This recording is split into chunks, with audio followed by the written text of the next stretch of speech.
Divine സ്പാരോയിലേക്ക് സ്വാഗതം. കർത്താവ് നമ്മെ സമൃദ്ധമായി അനുഗ്രഹിക്കട്ടെ. ദൈവശാസ്ത്രപ്രകാരം സഹനം ഒരു രഹസ്യമാണ്.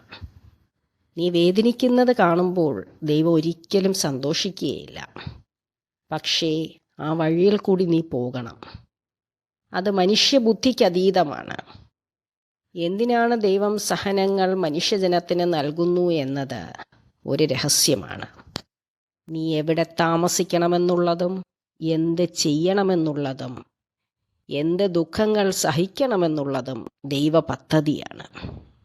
അത് നമുക്ക് മനസ്സിലാകുകയില്ല. അത് മനസ്സിലാക്കാൻ ശ്രമിക്കുന്നത് തന്നെ ഭോഷത്വമാണ്. കാരണം അത് മനുഷ്യ സാധ്യമല്ല എന്നത് തന്നെ.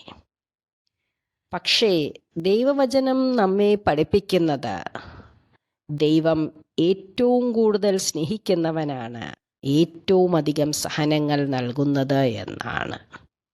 ദൈവത്തിന് ഏറ്റവും പ്രിയപ്പെട്ടവർക്ക് ദൈവം ഏറ്റവും അധികം സഹനങ്ങൾ കൊടുക്കും. ദൈവം അവനെ ഒരിക്കലും കൈവിടുകയില്ല. അത് രോഗപീഠകളാകാം, സാമ്പത്തിക പരാധീനതകളാകാം, ഏത് വിധത്തിലെന്ന് നമുക്ക് പ്രവചിക്കാൻ കഴിയില്ല.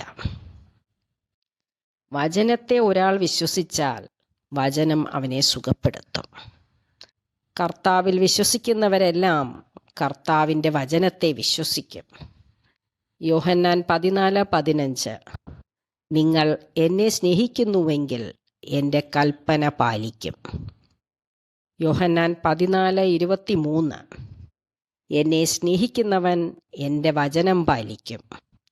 അപ്പോൾ എൻ്റെ പിതാവ് അവനെ സ്നേഹിക്കുകയും അവൻ്റെ അടുത്ത് വന്ന് അവനിൽ വാസമുറപ്പിക്കുകയും ചെയ്യും.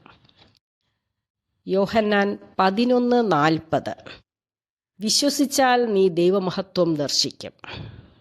വെറുതെ ലഭിക്കുകയില്ല, അത് വിശ്വസിച്ചാലേ കിട്ടുകയുള്ളൂ. ഈശോ എപ്പോഴും നമ്മുടെ അടുത്തുണ്ട്.